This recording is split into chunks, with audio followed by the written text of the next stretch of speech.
Money bill को लोकसभा में introduce करने के लिए प्रेसिडेंट साहब की प्रायर रिकमेंडेशन जरूरी क्यों है? क्यों हम प्रेसिडेंट साहब की या एग्जीक्यूटिव प्रेसिडेंट साहब की रिकमेंडेशन के बिना मनी बिल को लोकसभा में इंट्रोड्यूस नहीं कर सकते? जब इस क्वेश्चन पे हम विचार विमर्श करेंगे तो हमें सोचने में आएगा कि मनी बिल का ऑब्जेक्टिव है क्या।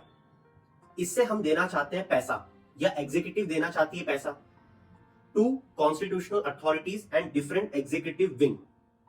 कॉन्स्टिट्यूशनल अथॉरिटीज का मतलब क्या है? जैसे कि सुप्रीम कोर्ट, जैसे कि कंट्रोलर ऑडिटर जनरल, जैसे कि election commission of India. Election commission of India क्या काम करता है? Free and fair election conduct करवाता है। सुप्रीम कोर्ट क्या करता है? लॉ को इंटरप्रीट करके फैसले सुनाता है।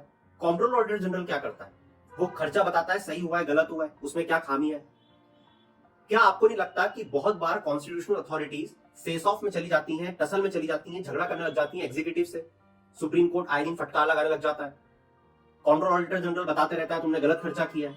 इलेक्शन कमीशन ऑफ इंडिया उनको कोई धांधली नहीं करने देता। तो क्या आपको नहीं लगता कि कॉन्स्टिट्यूशनल अथॉरिटीज और एग्जीक्यूटिव एक दूसरे के आमने सामने आ सकते हैं? और अगर ऐसा हुआ और अगर एग्जीक्यूटिव के पास ताकत होती कि वो उनका पैसा रोक सकता है, उनको जो एक्सपेंसेस जरूरी है, नीड है, अपना काम सुचारू रूप से करने के लिए उनके पास वो पैसा आए ही ना, तो वो बर्बाद हो जाएंगे और फिर उन्हें किसकी बात मानना पड़ेगी? एग्जीक्यूटिव की। मगर अगर ये कॉन्स्टिट्यूशनल अथॉरिटीज बिक गई तो हमारी डेमोक्रेसी खत्म हो जाएगी। तो ये जो कॉन्स्टिट्यूशनल अथॉरिटीज हैं, इनको बचाने का दायित्व है किसका? जो इसका हेड है।